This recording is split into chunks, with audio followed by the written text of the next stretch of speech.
Dear viewers, let's now talk a little bit about work. Why do we fly?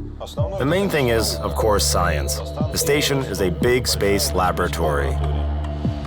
During my one-year-long flight, I performed more than 60 experiments, both according to the US and Russian programs.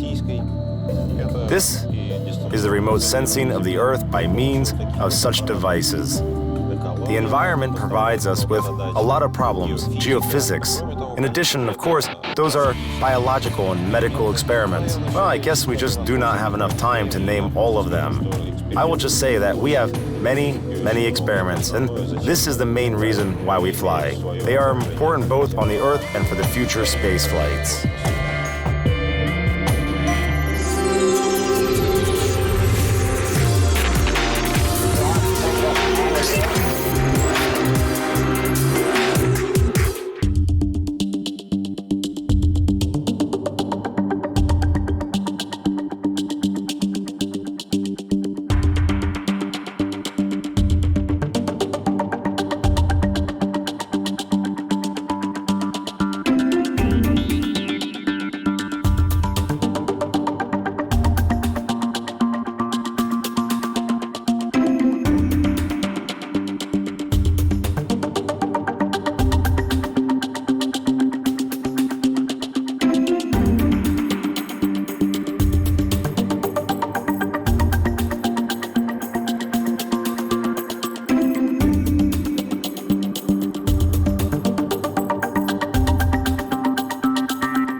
The first space station was launched into space more than 45 years ago.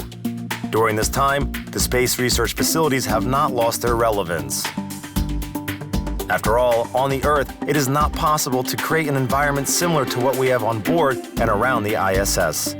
The experiments which are carried out during long expeditions are unique and in all senses are very expensive. Today, you will see some of them in real time and probably learn a lot about the daily work of astronauts.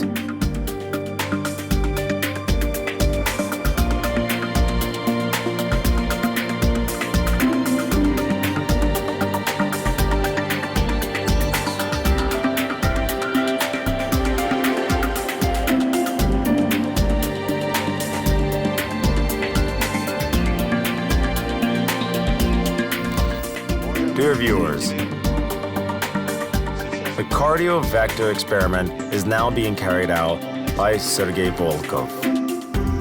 The purpose of the experiment is to provide new scientific information about the role of the right and left parts of the heart and the circulatory system adaptation to prolonged spaceflight. Well, you know that I would not be able to remember such a complex sentence, so I read it out. Do not get me wrong. We do not disturb Sergei now, because 7 parameters of his body are being checked: breathing, heartbeat, blood circulation, and so on and so forth. The experiment is performed one time every 45 days. I will carry it out right after him. It is a very interesting experiment, and I hope that it will be useful not only in space for the future generations of astronauts, but will also give practical results useful on Earth for the treatment of various heart illnesses. Actually, the aim of our flight and all space science is to help people on Earth. Cardiovector is from the category of research that an astronaut could easily carry out alone. All that is necessary is to measure the blood pressure before the start of the experiment, take a special equipment set and an onboard computer, and find an hour of free time. It needs to be carried out before exercising. Cardiovector is a continuation of the work that was carried out on the Mir orbital station. But now the new equipment is used, which has very different capabilities.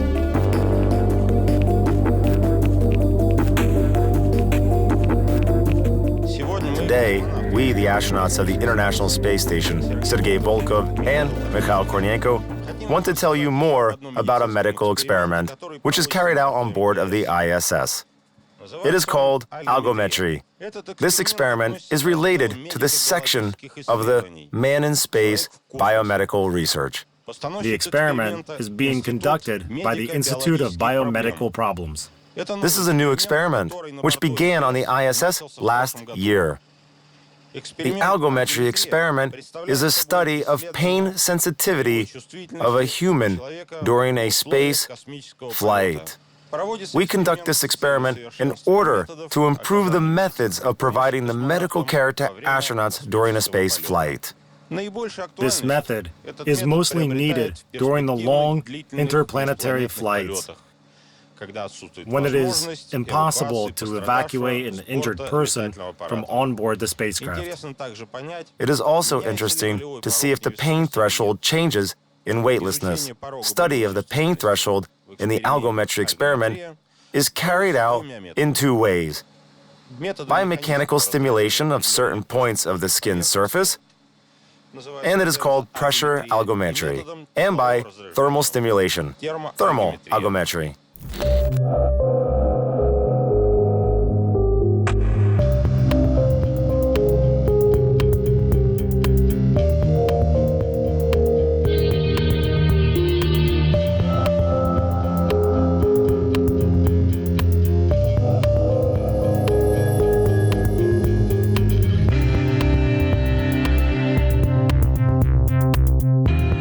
Now Mikhail Kornienko has prepared the equipment to perform the Algometry experiment by pressure algometry. The circuit is connected, the grounding, and the power cord.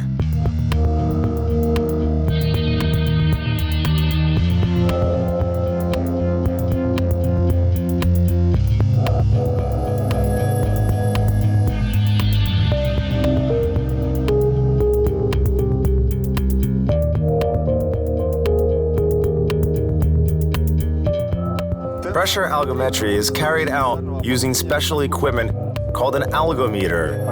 Algometer measures the pressure force when pressing a certain point of the body.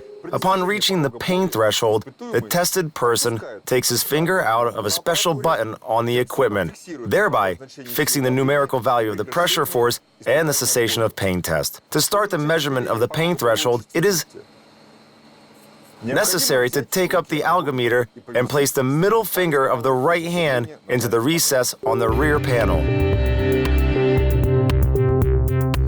Then you press the start button on the front panel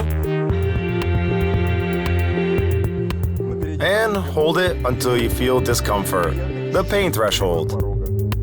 Upon reaching the pain threshold, it is necessary to stop pressing the start button and stop the measurement.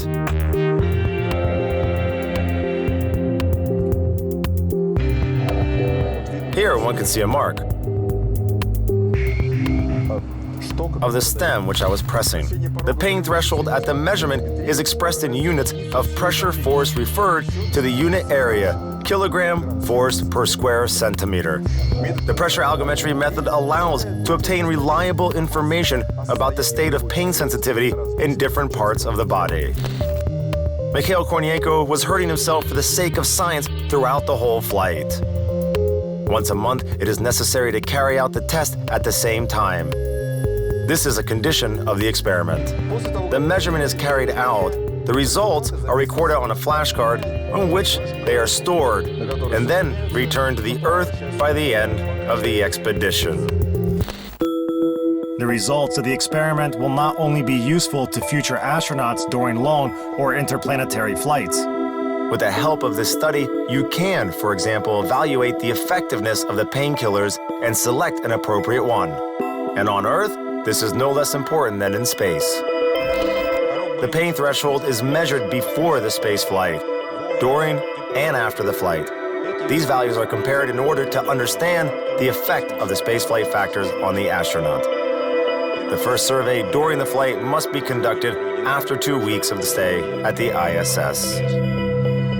The second method of pain threshold measurements is carried out by thermal algometry. Currently, this method is only used before and after the space flight. During the space flight, this method will be used only in 2017. In order to carry out this experiment, The cosmonauts apply a technique to gradually increase the temperature of a copper plate using a thermal probe. The thermal probe is used to warm up the skin in the forearm area in order to make an astronaut feel the controlled pain. Upon reaching the pain threshold, the tested person stops pressing the button and measures the temperature. The survey results during the thermal algometry are recorded in degrees Celsius.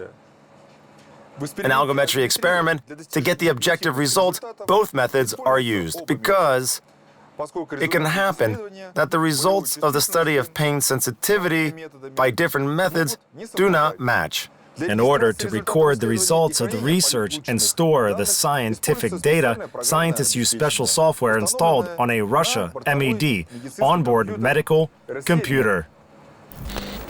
During the preparation for the flight, the astronauts hope, and this is confirmed by the flight itself, that we only experience pain during the algometry experiment. And the rest of the space flight brings us only joy and satisfaction from a job well done.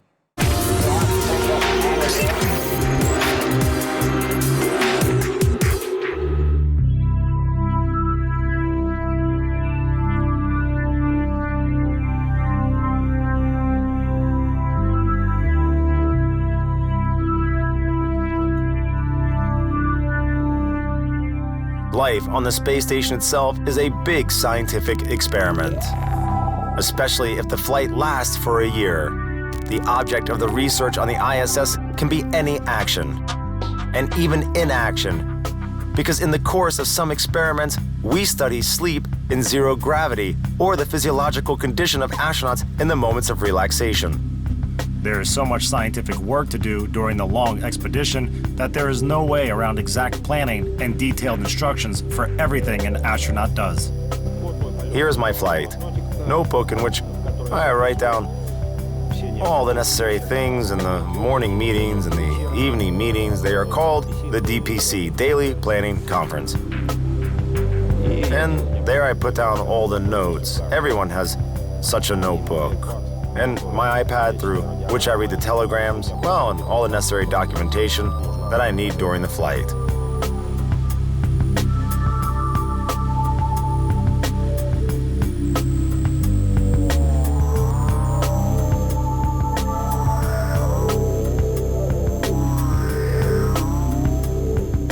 The expedition of Mikhail Kornienko is interesting not only for the Russian science. Its results will help to prepare for the longer space journeys, which will be possible only with broad international cooperation. 342 days in space allowed to accumulate an enormous amount of materials for that research, some of which Mikhail Kornienko conducted together with the American flight participant, astronaut Scott Kelly.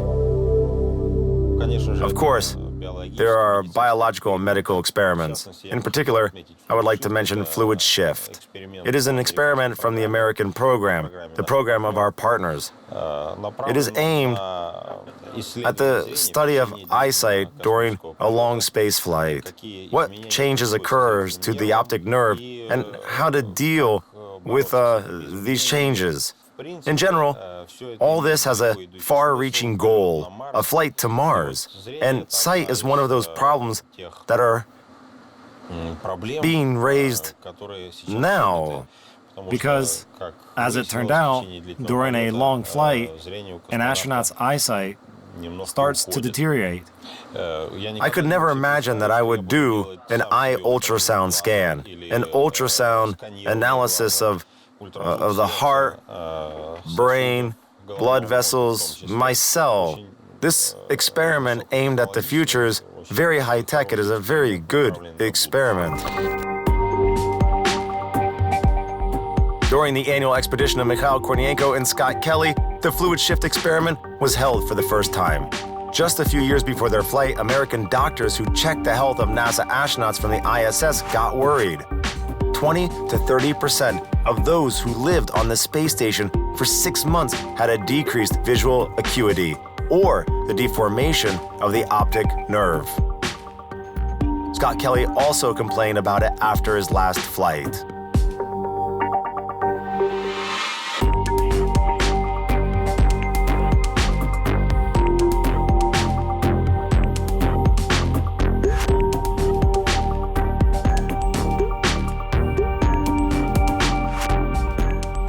Experts expect that the tests with the participation of Mikhail Kornienko will help to understand why the site deteriorates and which of the orbital flight factors affect it the most. The research will continue on Earth shortly after the return of the cosmonauts from the one-year-long expedition. We have already held several sessions. In general, as I know, on the Earth, they are happy with us. This is the most important thing. We have already done my things in comparison with my previous flights, in terms of science, in terms of our experiments.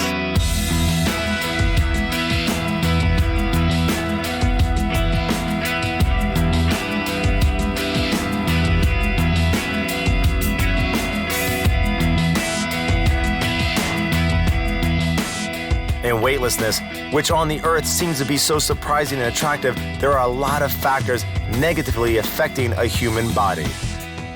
Yes, here you can easily move hundreds of kilograms and carry out funny experiments, for example, with water.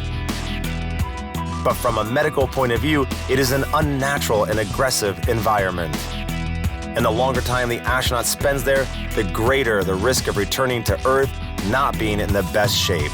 Changes in the heart and difficulties with sight, influence of radiation, loss of bone and muscle tissue.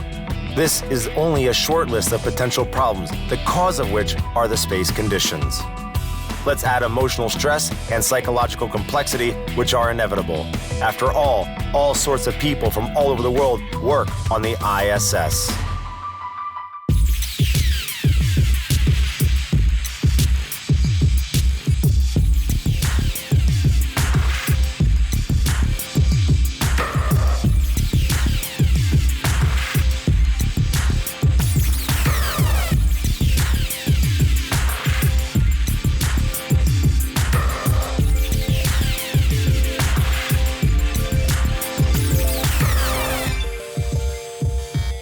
During the expedition of Mikhail Kornienko at the International Space Station, several members of the crew and several commanders have changed.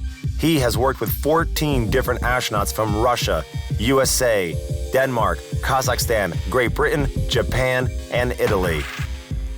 And with each of them, it was necessary to find a common language. There is no other way in the international team. This unusual experience of Mikhail Kornienko is also an object of research of space psychology. And a few words about the interaction of the crew members. In my opinion, it is one of the most important parts of a space flight. And I would like to note that in our crew, I would give an excellent grade for it.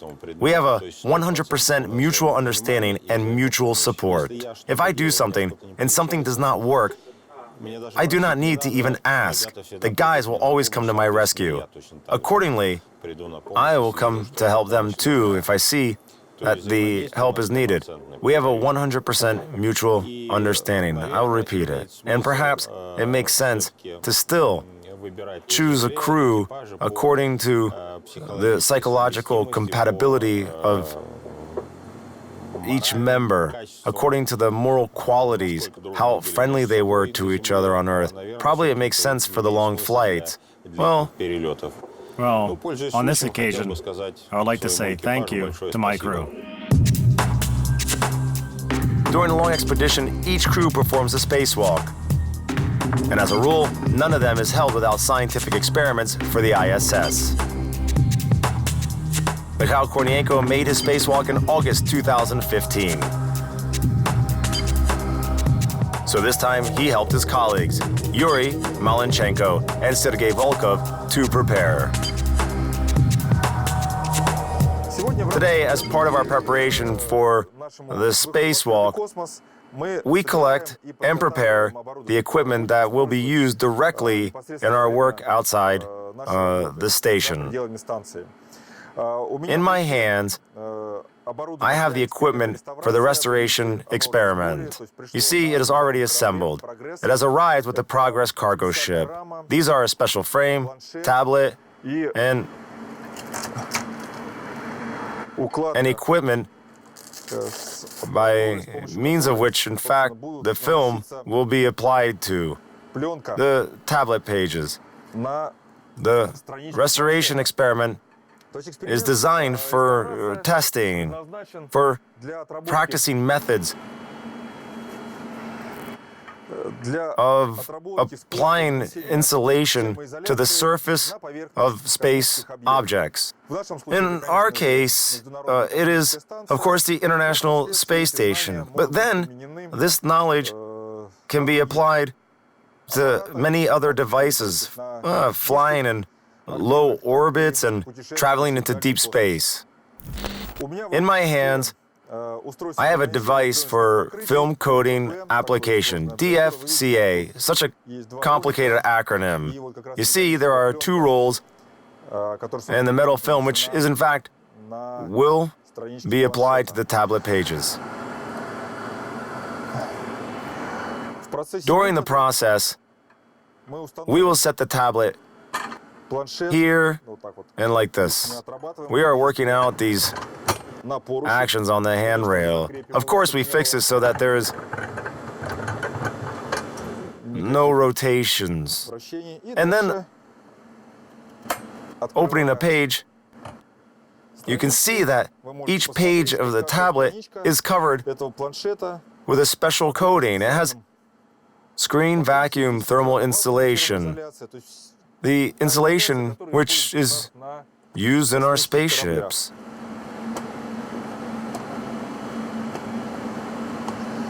This will be applied during our spacewalk. Yuri will tell you how this happens.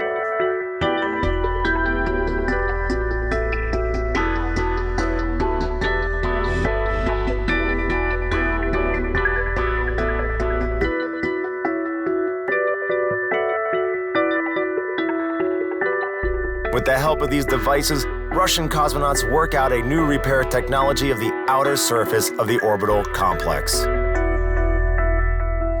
This is our notional surface for the experiment. The device, and here we have all the controls. This is the main power switch. First, we put the handle into the operating position, so it is more convenient to work with. We turn the power switch on, we get an indication. The film is already installed. We are ready. The roll is moved into the position for the application. This key is necessary to us. After the application, it is necessary to cut the part that remains on the surface. We will do it with an electric torch. There is also a roll which is needed after the application. We put it to the rolling mode. We should spread the film over the surface as if we are rolling the coating film so that it is more closely put to the surface.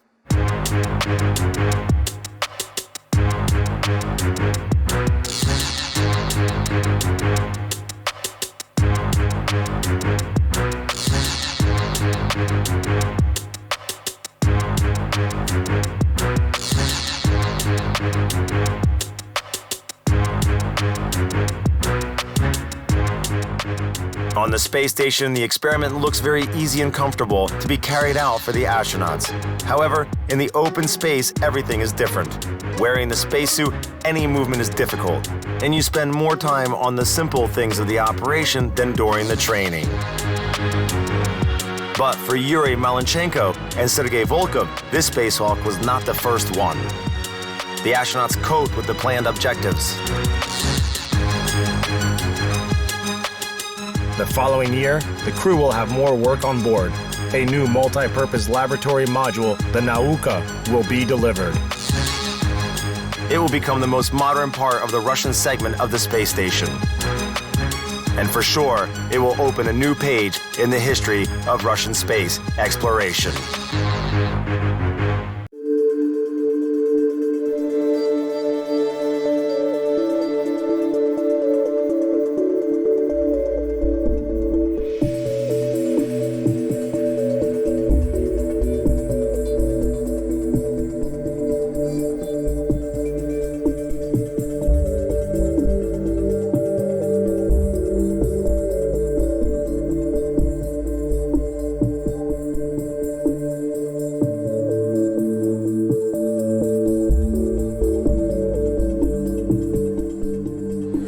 Dear viewers, today I'd like to talk to you about the power supply on the station.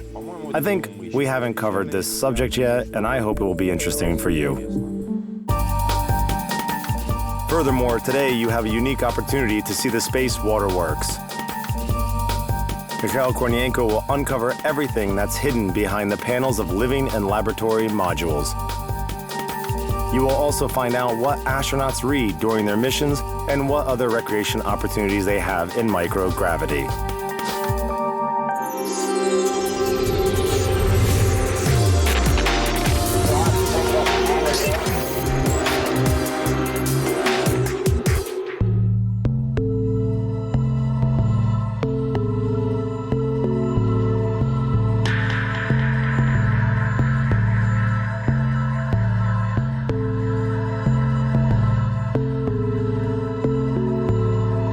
It only makes sense that the International Space Station cannot maintain its normal operation without the help from Earth. All supplies are delivered here by cargo and crew transfer spacecrafts. But in power supply terms, the ISS is absolutely autonomous. The only source of energy for the gigantic orbital station is the sun. The station's EPS consists of solar arrays, which, as you probably know, are located both on Russian and American segments, and batteries that accumulate energy to be used when the ISS is eclipsed by Earth. So when we fly on the solar side, solar arrays send energy to the batteries, and when we pass through the shaded part of our orbit, these batteries feed the station.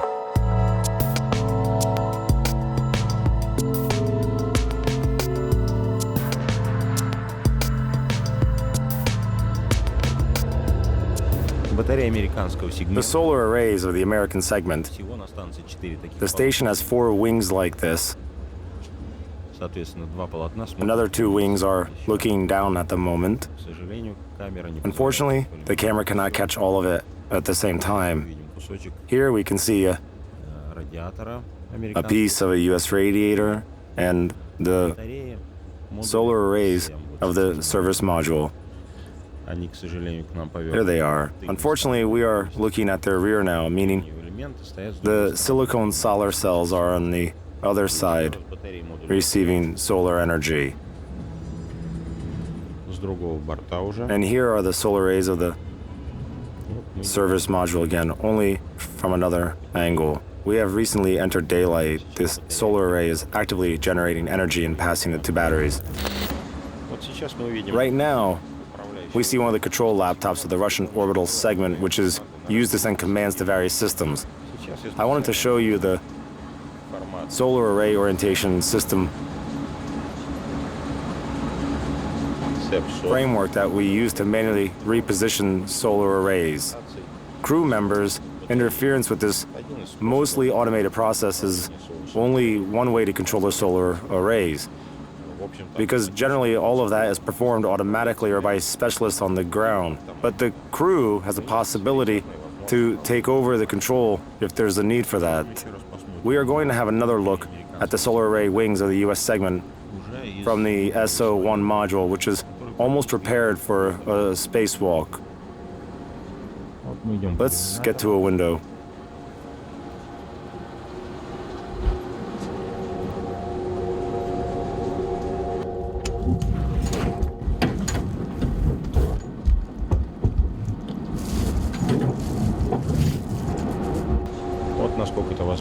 I'm showing you as much of them as I can.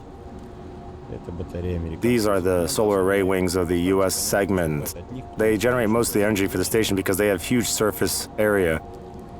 But some of the energy also comes from the Zvezda module solar arrays, as I told you already.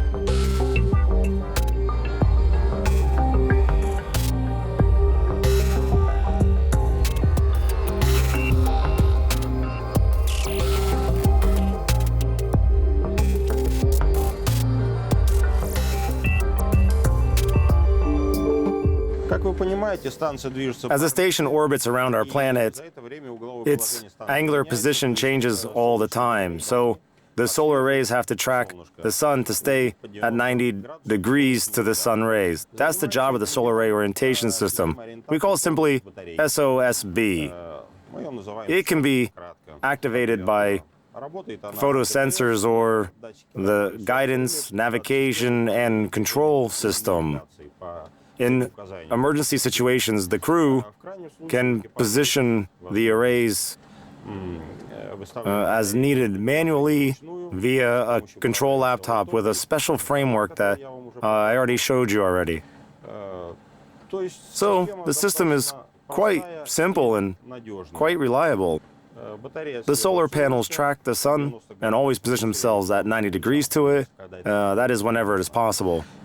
And the energy of photons is transformed into electricity and sent to the batteries, like I explained to you earlier. The total energy received from all of the solar rays, both US and Russian, is enough to power everything on the station with something left to spare. You can get a rough idea of the size of these panels from what I was able to show you through the windows. It's kind of like a small football field in space that flies together with us.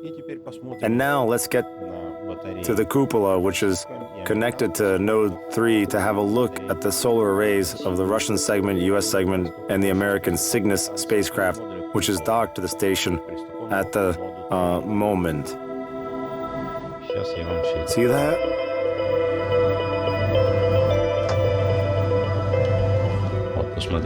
See that? That is the solar panel of the Cygnus, a cargo spacecraft that has recently docked to us. And here, we can see the Soyuz. It also has its solar arrays unfolded, and the energy generated by them is sent to the mains of the station. This is the Soyuz of Yuri Ivanovich Malenchenko. And let's look at all this beauty one more time.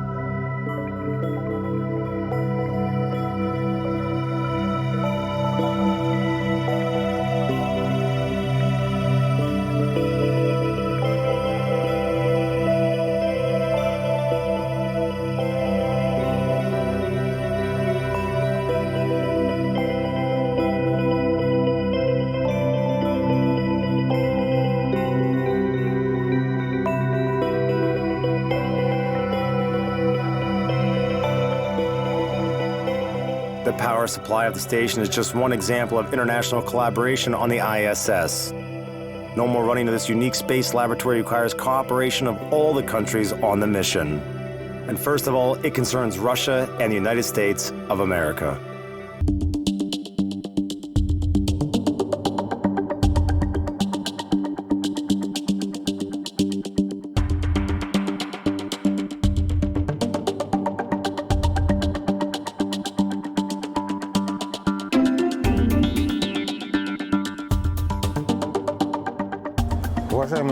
Dear viewers, today I'd like to tell you about the space plumbing that we have here on the station. We are going to start this story with the Environmental Control System, ECS, located on the starboard side of the Zvezda module. We will go there now and I'll take off its housing. This was not written in our script, but I just wanted you to clearly see it and understand how it works. Right now, Sergei is working in that area, performing the experiment called Pilot, but I think he won't mind us and you won't mind him.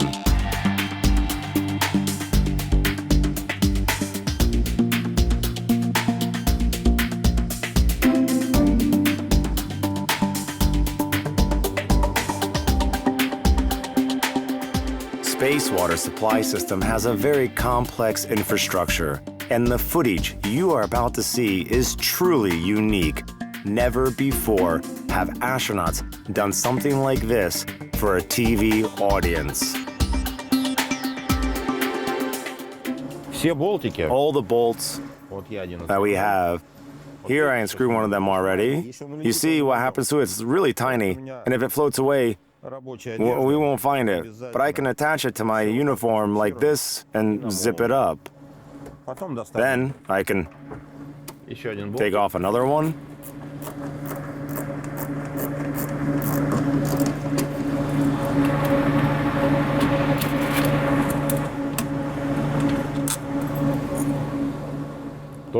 And again, put it away. Because if we lose it, we won't find it. We've been through that on the station. I'm taking off this ventilation shaft, and then the panel that covers the environmental control system. I'm going to send it temporarily to the transfer compartment. So here we have the environmental control system. Basically, it's a big refrigerator that cools air. Moisture contained in the air is condensed on its surface and pumped through pipes further to the purification system. The length of the pipe, which goes in that direction, is about 5 meters. I'm trying to explain how it works in plain words, not to overload you with too much information. So the water condenses on the cooled surfaces, then it's collected into a container specially designed for weightlessness, and a special pump forwards it through a pipe to the purification system, which I'll show you next.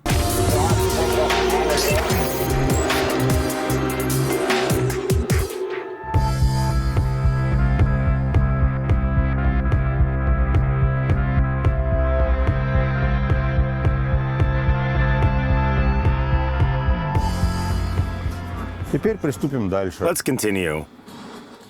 I'm going to take off the panels that cover our space waterworks, our water supply system, and try to explain how the water from the ECS is purified in the multi-filtration unit.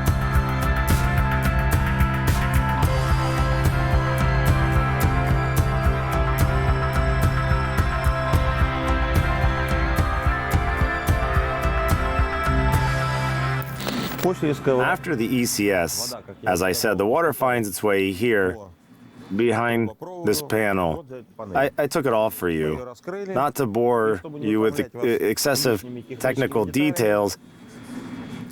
I'll just say that the condensate collected by the ECS is very dirty, so before using it to make food or drinks, we need to purify it. That's why this condensate goes to the BKO multi-filtration unit.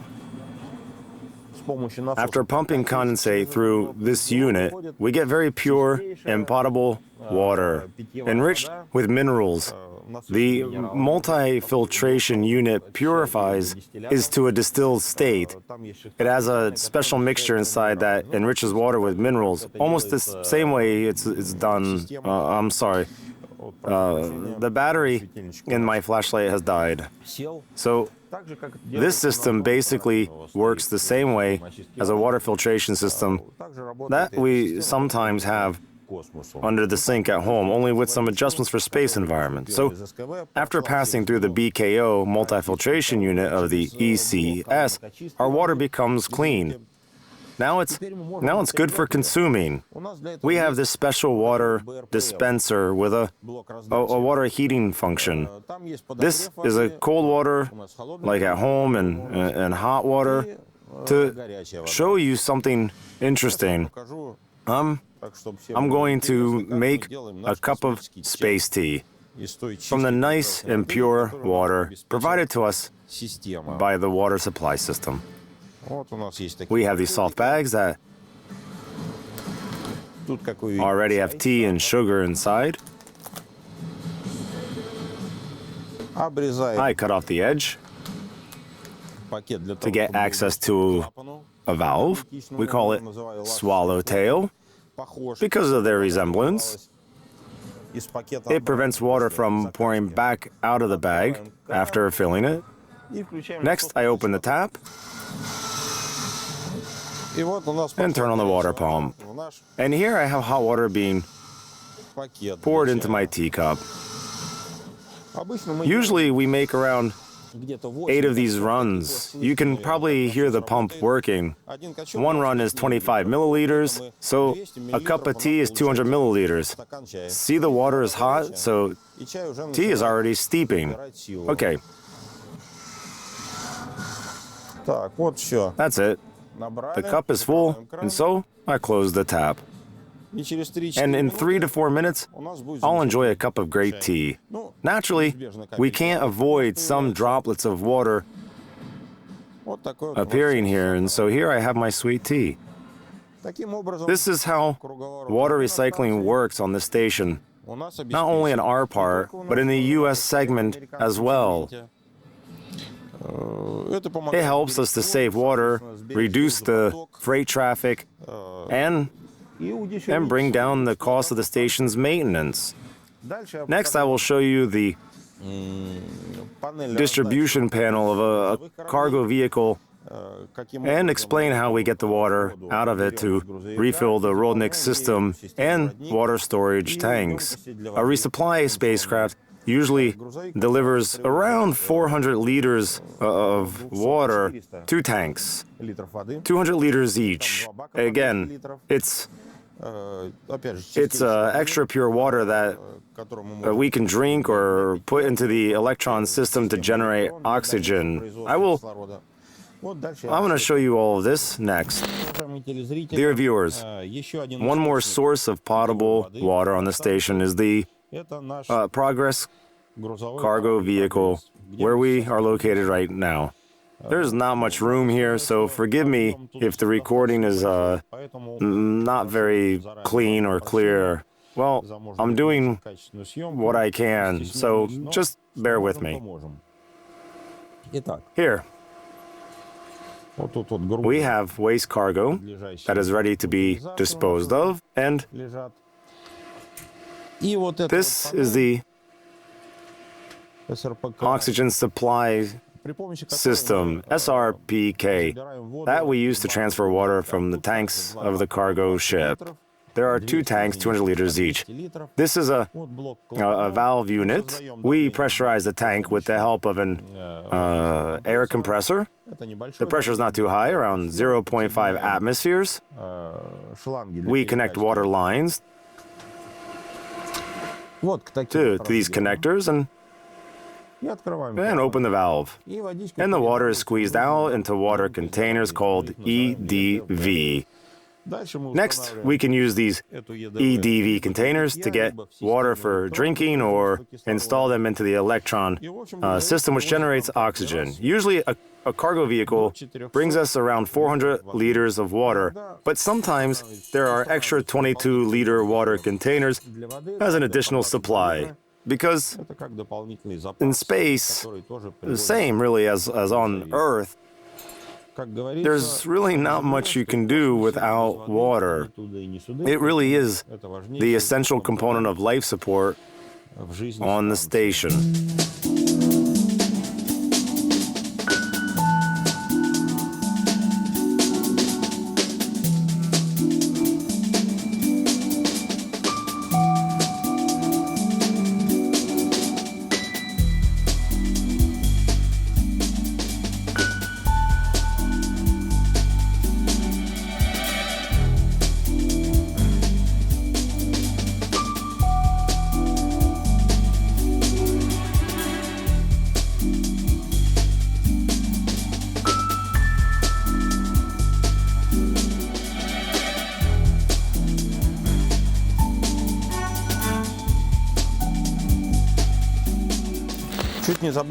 Dear viewers, I almost forgot to show you an additional system of water supply.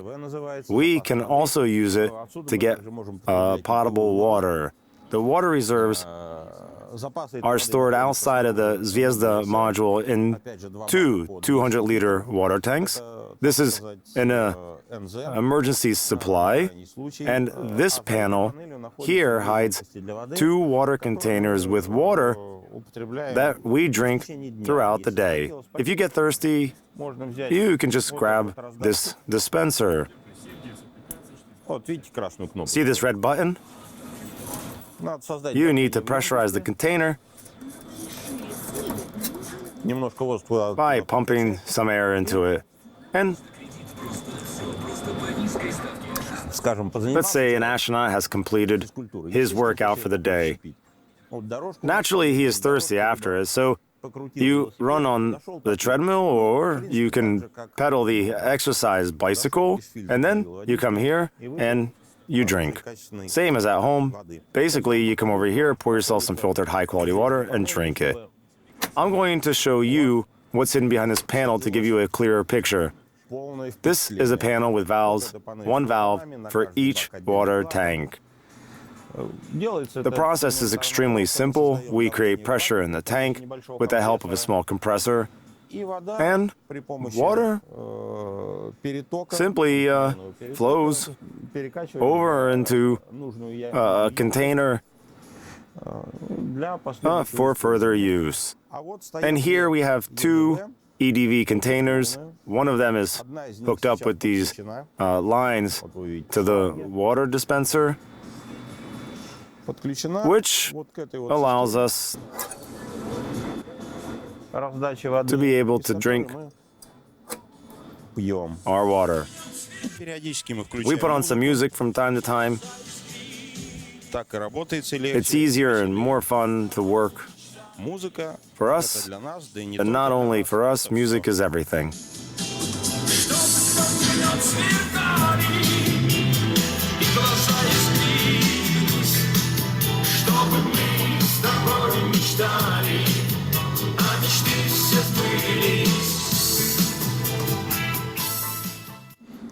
And a few words about our leisure time. We have a wide range of opportunities here, from talking to our family and friends, like I already told you, to a small library.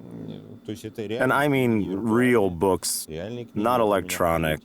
In my quarters, for example, I have Ilf and Petrov and Stanislav Lem. I often read Solaris before sleep. Flipping through several pages of it helps me fall asleep faster. Of course, we also have computer games. We can take photos of the Earth, watch some movies. Our partners have a huge video library, and we can easily access it from our computers and choose any movie. But they are all in English. We also have our Agat server to watch our own Russian movies.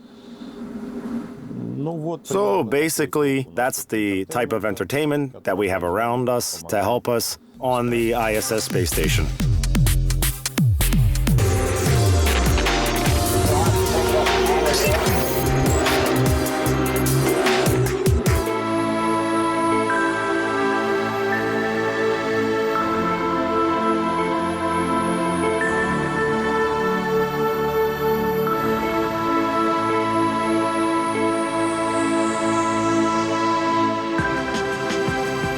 To be exact, Mikhail Kornienko and Scott Kelly's mission lasted 340 days, 8 hours, and 44 minutes.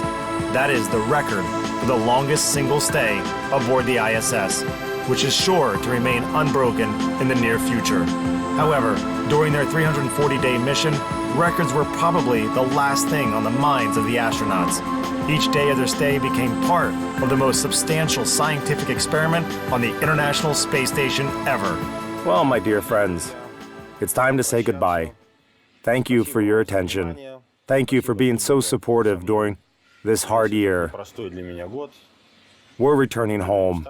Staying here are 3 astronauts, 3 friends of ours, Yuri Malachenko, Tim Kopra, and Tim Peake.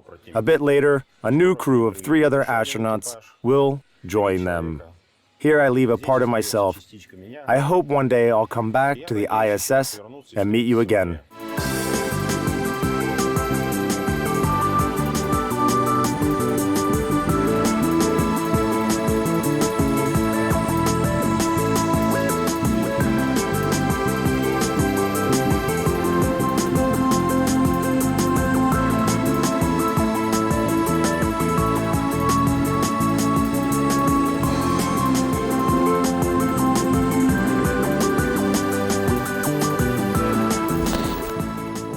Here's my cabin.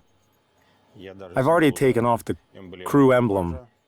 There's a tradition to hang an emblem over the entry. The cabin is empty at this moment. Yesterday I conducted a special cleaning procedure that took 3 hours.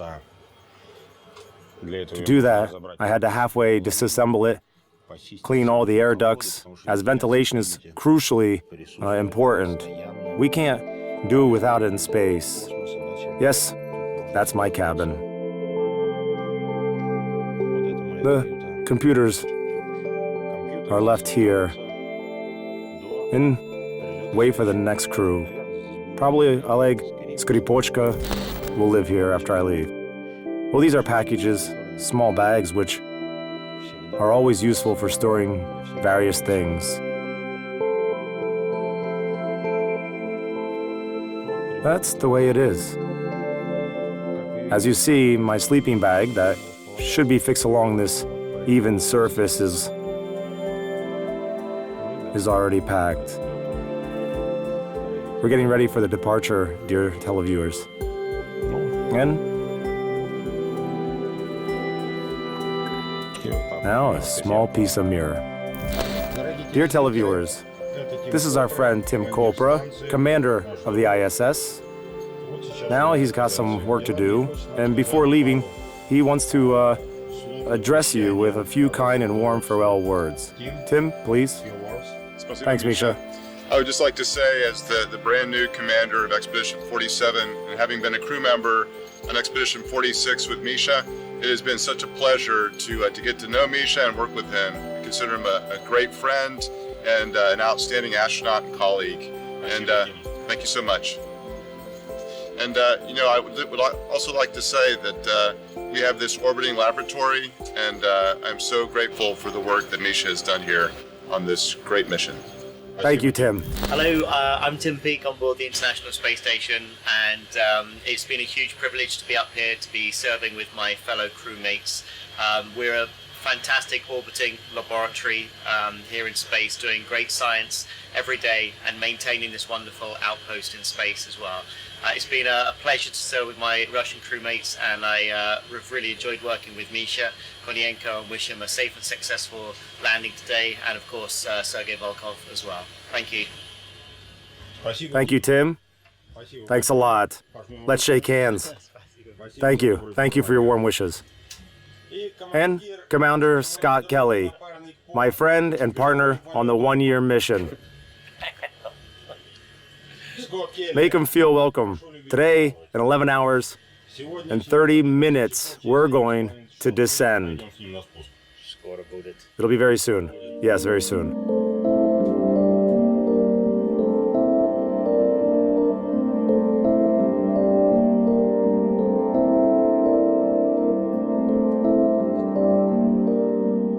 And a small piece of Earth from a viewing port of the American Module Lab.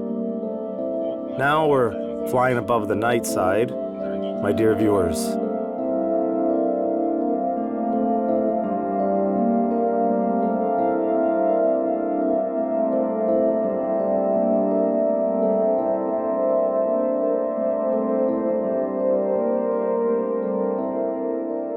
During this mission, Mikhail Kornienko has made the most peculiar journey around the world.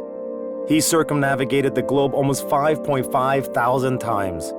To get back to the homeworld, the astronauts had to manage several orbital passes while already aboard the Russian Soyuz spacecraft. Flying through the ISS modules, I won't say for the last time, as I hope to come back. Now we're moving into the Russian module, Zarya.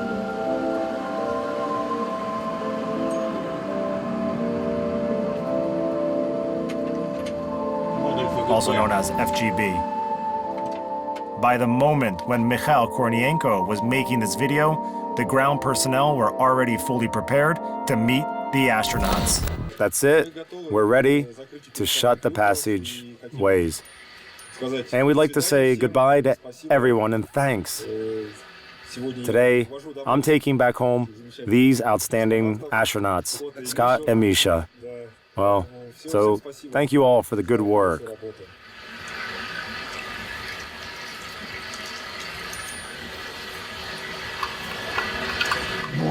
It's been a long time. The former crewmen, especially Scott and Misha, have got tremendous achievements during their one-year mission. We're really grateful to the crew for its work, and also want to thank the engineers and managers of our mission control centers in Houston, Moscow, Munich, and Cuba. Thank you for your work, and good luck, and goodbye. Okay, let's say goodbye and we'll leave. That's it. Thank you for everything. Everything will be tickety-boo. Make yourself comfortable. Bye. Bye. Goodbye. See you on the ground. Goodbye. Goodbye. Misha, we'll see you. Till the next time. We'll see you on the ground, Misha. Take care. Goodbye. Goodbye, Cameron. Goodbye. It was great working with you, my friend. Take care. Goodbye. Great work. Take care, guys. Goodbye. Where's my brush?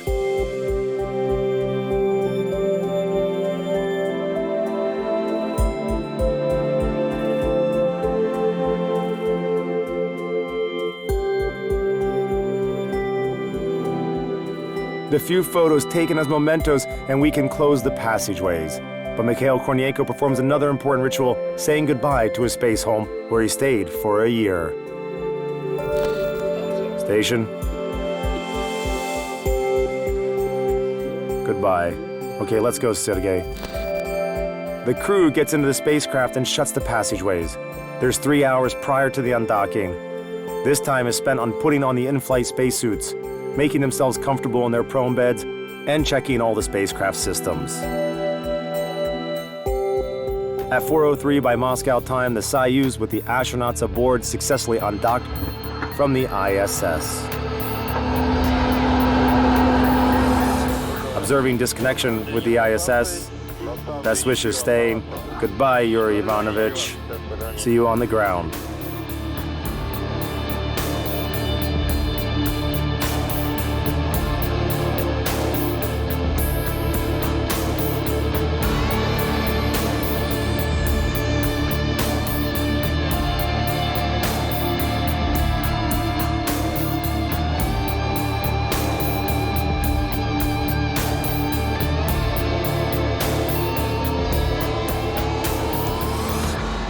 Okay, fine, thank you.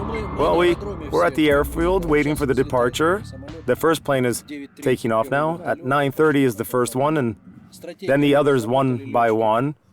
The pilots worked out a plan, as it should be, so, well, everything's scheduled. Thanks. The deputy head of the Cosmonaut Training Center is talking on the phone with another mission control center located in Moscow. All the participants of the search and rescue operation are constantly exchanging data. The Mission Control Center reports on the spacecraft deorbiting. Everything is proceeding according to plan, and the helicopters are ready to take off on call. I've gained weight over the last couple of years. Is it all right? No, like this. The mask is obligatory. It'll save you from freezing. The journalists are also getting ready for the flight in their own way.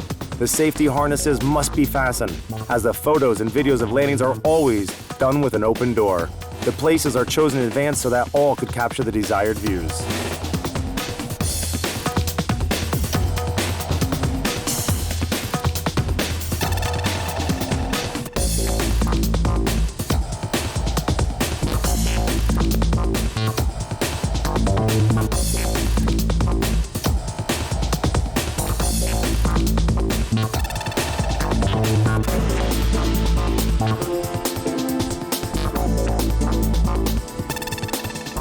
An hour prior to the landing, the helicopters depart and fly directly to the landing region. At the same moment in space, the most curious things are happening. The 2-hour undocked flight of the space vehicle has come to an end, and the space propulsion system produces a retrograde burn necessary for the Soyuz deorbiting.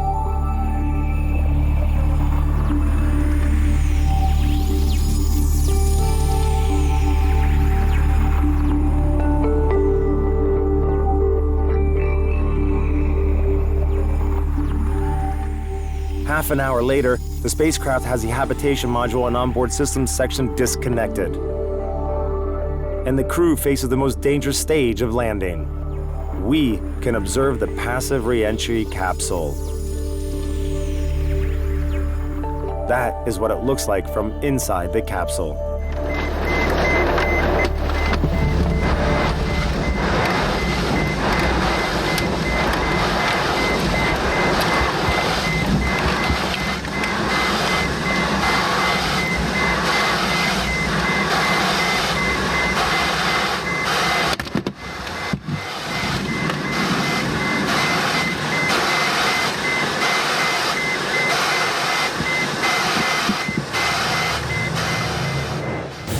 The crewmen feel the impact of sustained acceleration that amounts to 4G, and if the capsule has a free flight trajectory, its level can be even higher.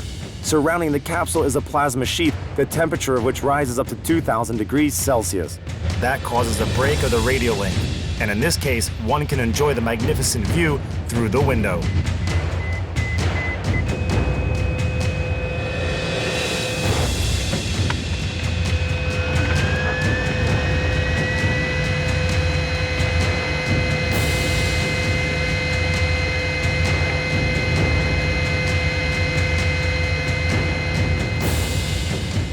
For several minutes, the descending capsule is approaching Earth's surface with lightning speed.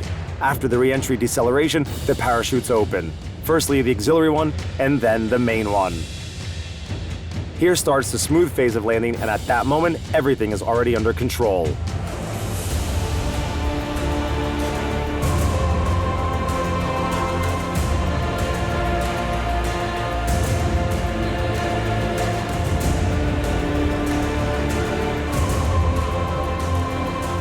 The capsule with the astronauts is being accompanied by airplanes and helicopters by the landing site. That's a great example of aerobatic maneuvering, to say the least of it, as more than 10 crafts are hugging the ground in the same small area.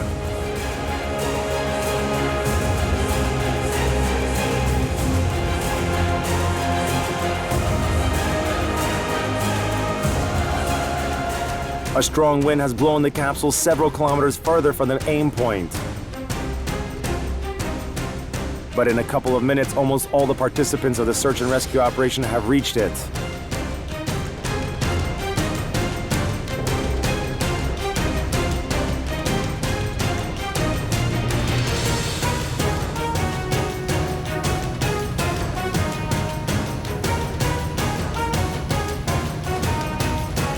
When we start the evacuation, step aside. The Sergei Volkov is the first one to be helped out of the capsule.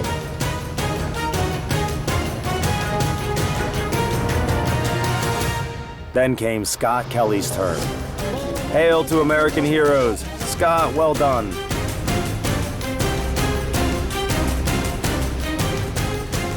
Mikhail Kornienko is the last to leave the capsule. Now his one-year mission can be considered completed. Mikhail Borisovich, welcome home. Okay, take him. Careful. Put him down. Down, down.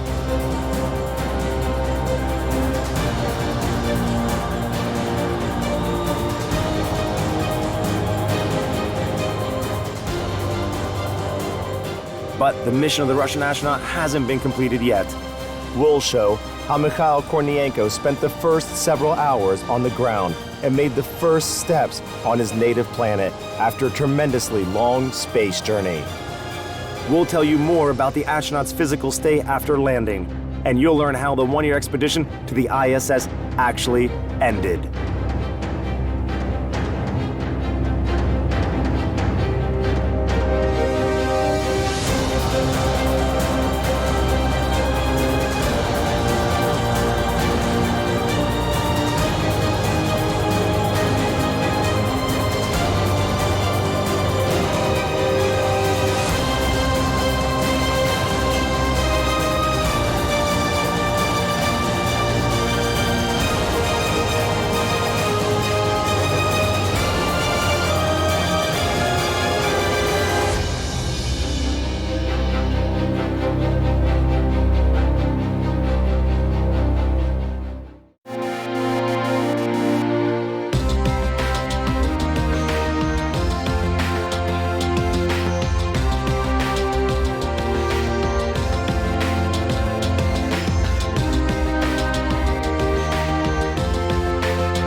The special mission for the member of a year-long expedition, Mikhail Kornienko, did not finish with his return to the mother planet. The cosmonaut participated in various experiments, underwent tests, and was under medical control for another 3 weeks. Today, we will tell you about the days after his landing, and we'll show the first interview with Mikhail Kornienko, which he gave on land. I don't get tired of repeating a very simple thought, which seems to me to be incomprehensible to us as a whole, as a society. The thought is that if we don't wake up, don't stop dividing borders and wedging local wars in the very near future, we will face a much bigger issue. The issue of the survival of humankind as a whole. An issue incomparably more important than the squabbles we are having now. We need to join forces to save this planet.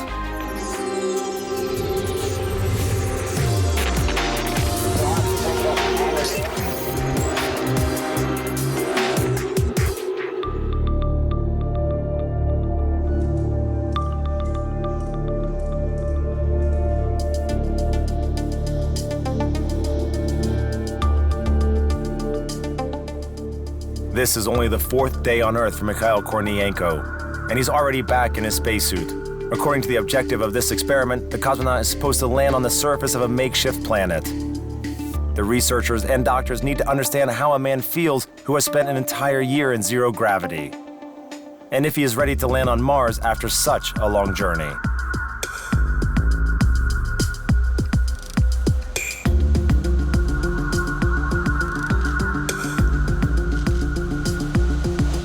Okay, we have finished. All right, we finished with the simulator. Take a step back. The research program of the space expedition is not finished with the landing of the capsule.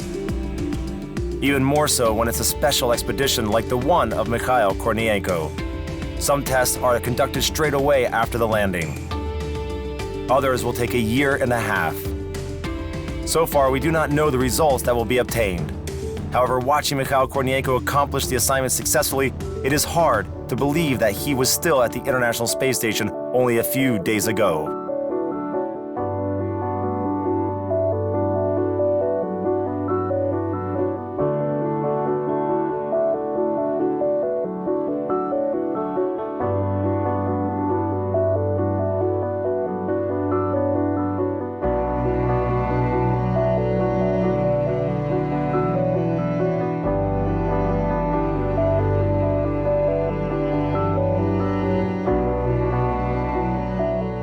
Compared to a year in space, the 3.5 hours that the return journey takes must seem like a piece of cake. However, it is one of the most dangerous and challenging stages of the space expedition. All right, we are ready to shut the passageways. We would like to say goodbye to everyone now and thank you. Today, I'm taking home these wonderful astronauts, Scott and Misha.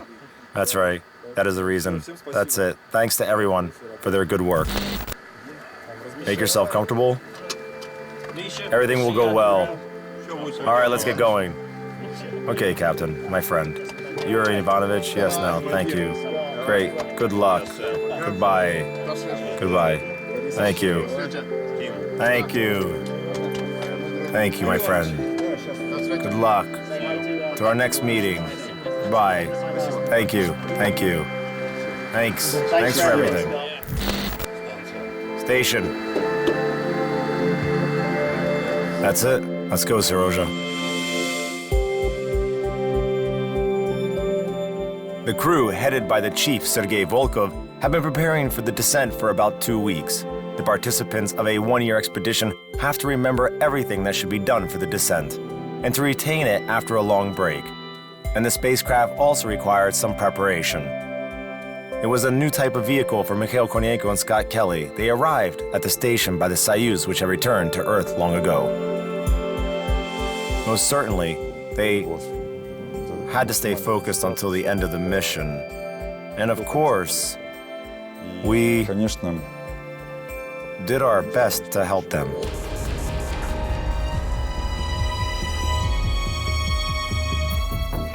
I register separation from the station. Best wishes to all staying at the station. Goodbye, Yuri Ivanovich. Goodbye.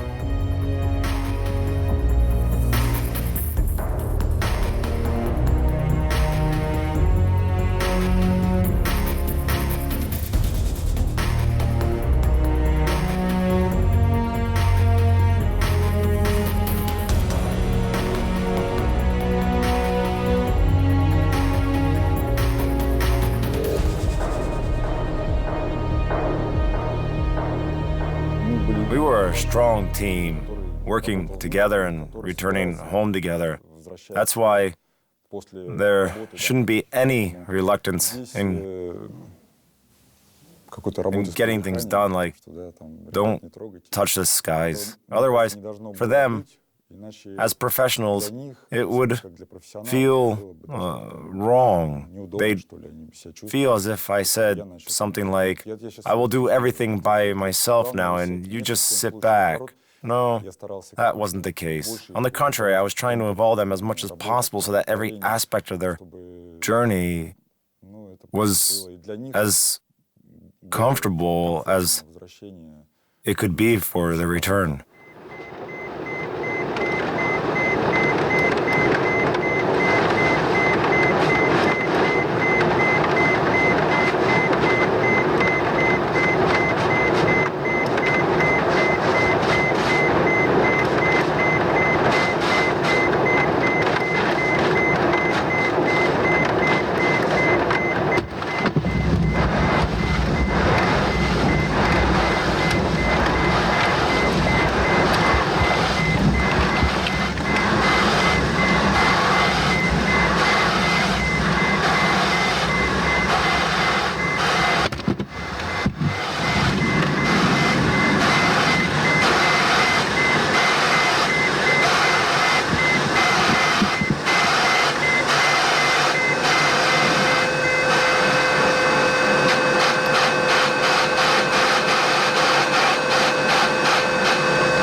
After a rather peaceful life at the International Space Station for over 11 months, going back to Earth is a rather disturbing event. In every sense. Stress, gravity, the cramped conditions of the capsule after the spacious modules of the space station, the outside temperature of 2,000 degrees. However, it's not the first Soyuz flight for either Mikhail Kornienko or Scott Kelly. The astronauts had a prior opportunity to acquire confidence in the reliability of the Russian spacecraft. The Soyuz is very, very capable vehicle. It's very well designed for getting 3 people to and from low Earth orbit. And I would fly on it again in a heartbeat. And it's very, very exciting. And if I hated being in space for 6 months or a year, I would do it all over again, just for that last 20 minutes in the Soyuz. But I didn't hate being in space for a long time.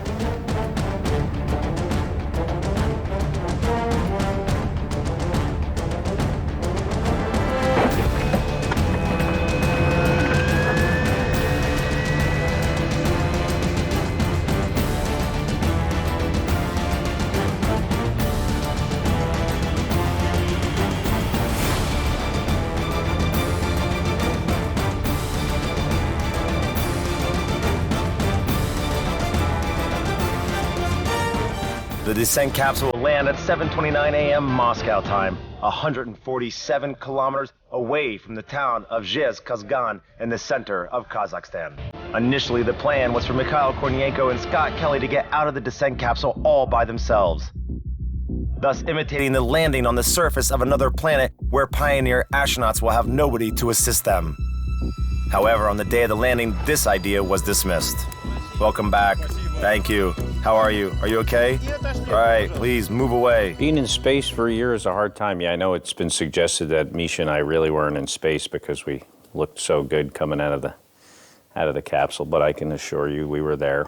And yeah, it's not easy living in space for that long, but we were excited to get home, and I think our enthusiasm for getting back to Earth made us look maybe a little bit better than how we felt coming out of the capsule.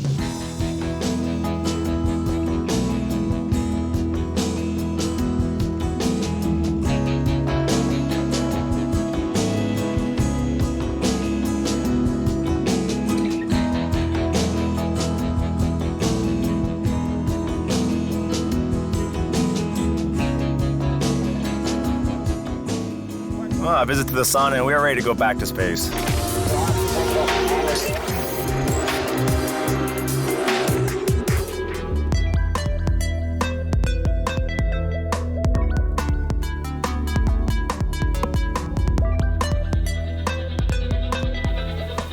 How does the Earth's air feel to you after the station? What are you saying?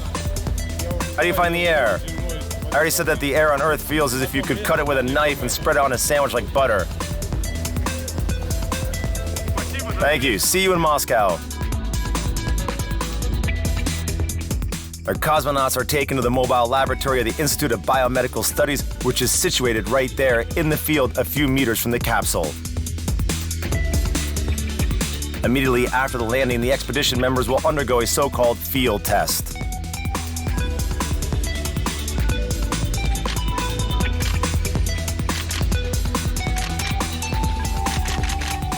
After a lengthy spaceflight, the simple act of sitting on a chair appears to be a challenge. However, Mikhail Kornienko is managing quite well. The cosmonaut was somewhat prepared for the fact that he would not have much opportunity to rest after the flight due to the immense interest from the science world in the members of a year-long space expedition. 5, 6, 7, 8. It is important for researchers to determine the time required for the cosmonaut to adapt after the landing. The field test includes simple movements, for instance, standing up from a seated position and walking on an even surface.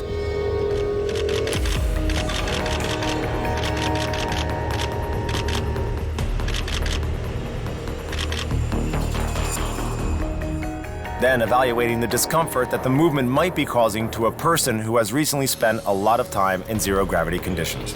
Please rate the pain that the movement is causing you on a scale from 1 to 20. 12. One more time, please.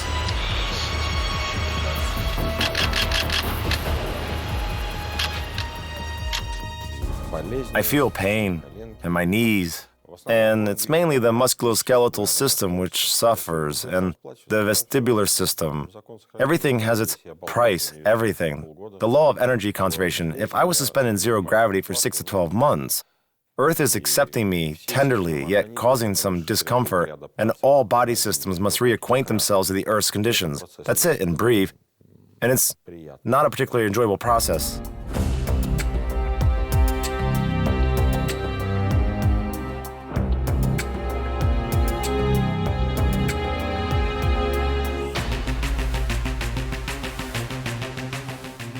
A special purpose recovery vehicle is parked next to the medical tent, which will take Mikhail Kornienko to the helicopter.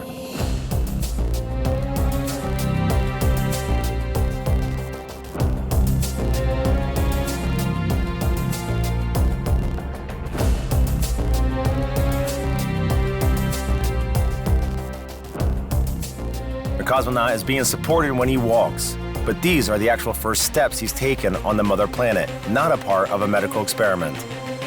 The trip back home continues.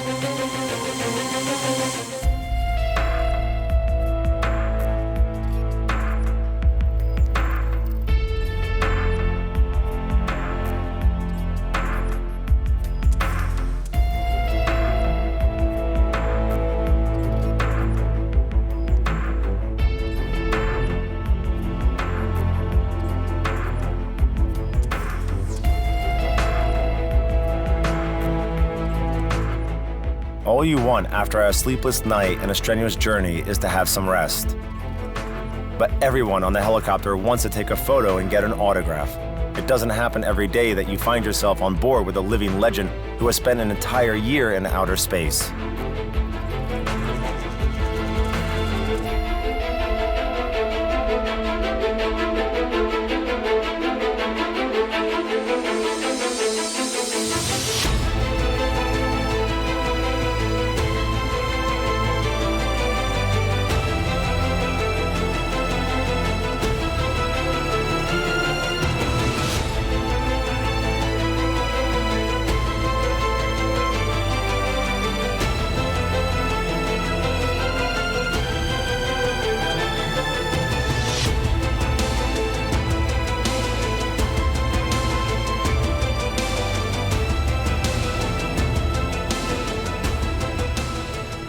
helicopters deliver the crew to the airport of Zhezkazgan. Russian cosmonauts will fly to Moscow from here and Scott Kelly to Houston.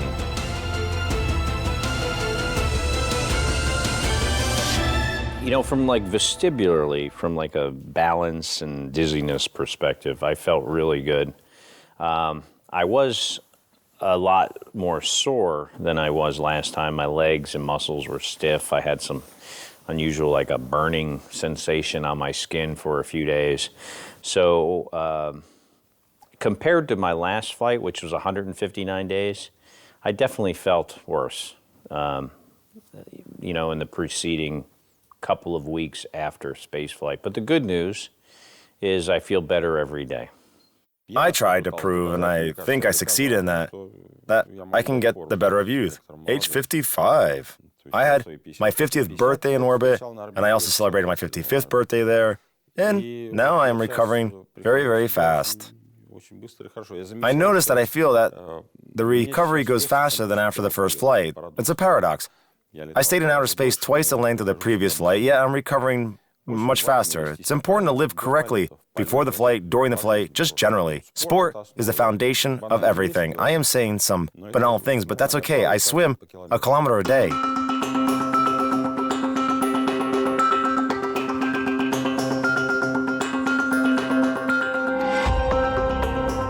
The next day after his return, Mikhail Kornienko takes part in the Constellation experiment in the Cosmonaut Training Center. The first stage is a centrifugal ride, which is one of the most difficult exercises in the space training program. Let's wish the cosmonaut good luck. Close the cabin.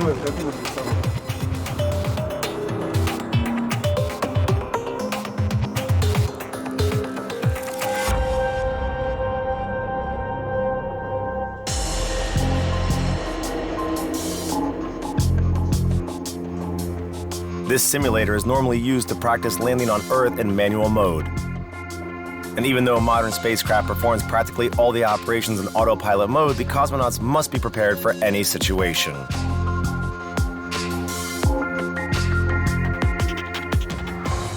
Mikhail Kornienko executed his descent from orbit, from re-entry into the atmosphere to the triggering of the parachute system. His physical condition is appraised by the doctors, and we are appraising his skill in performing such a descent. And the results are very good.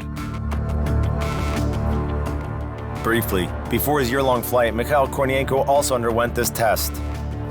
The instructors compared the results and were quite surprised to discover that some parameters were even better after the expedition. It was as if he had never stayed in zero gravity for a very long period of time, where it is easy to lose those skills. This experiment shows us the capability of one's body to perform the set goals. In this case, it is descent of a landing capsule on the Martian surface. The challenge was to reach a target set by the program, and Mikhail Borisovich did it.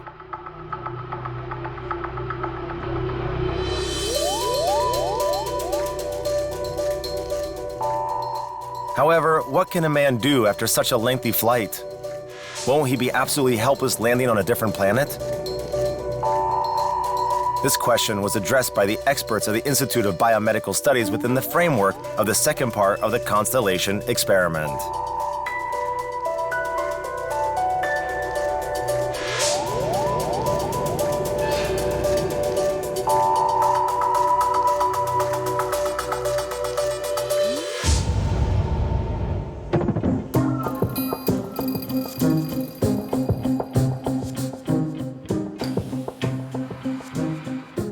The goal of the experiment is to prove that a cosmonaut is capable of working in a normal way after having spent a year in zero-gravity conditions. Mikhail Kornienko shall complete a number of assignments. It's no secret that on the fourth day after the landing, simply walking causes discomfort, and the cosmonaut must perform a few actions dressed in a spacesuit, which is quite uncomfortable by human standards. We are moving to the operating area for the opening of an exit hatch. We are starting to open the exit hatch. The exit hatch is open.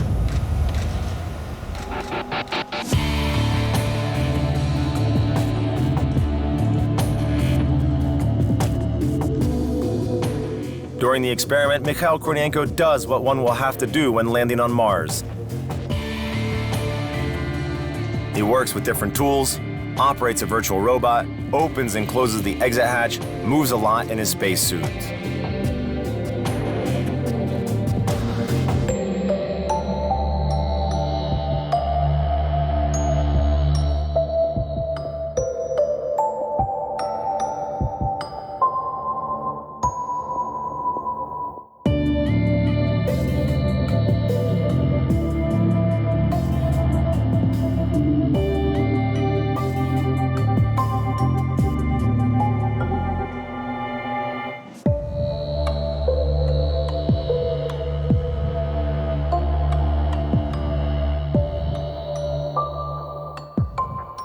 It is clear that those experiments are preliminary in their nature. Why? Because it's obvious that spacesuits will be different. For instance, during and after our experiment, we asked the cosmonauts for their opinions and feedback on what they think a new type of spacesuit should be like. And we recorded them. It is clear that the leg section should be different. The viewing section should be different too. Someone suggested providing space for 2 backpacks on it, one to be installed in the front and the other on the back, or for a load to be placed on the shoulders. There are a lot of questions which arise as a result of those experiments, and they will be very helpful to the scientists when they, for instance, design a new spacesuit. It is not yet clear when people might need a spacesuit for landing on Mars or some other planet. It is too early to make assumptions based on the results of a year-long expedition. However, even the first data we have received and the result of this large-scale scientific experiment indicate that a human being is capable of working on a different planet after a lengthy space flight. The main objective now is to create a spacecraft capable of flying to Mars. We make long-term investments to fly to Mars, among other objectives, and to colonize the planet together with, say, the United States. We will have our own plot there. So it's all clear. That would be expansion. Sikorski said, we cannot live forever. So this is our long-term investment in the future. We recorded outstanding data with Scott, and the researchers received data that was impossible to obtain 20 years ago. And for me, this is the key objective of our flight. I very much hope that this data will be decoded. It might not happen tomorrow, and might take some time, but those who will follow in our steps will definitely benefit from it.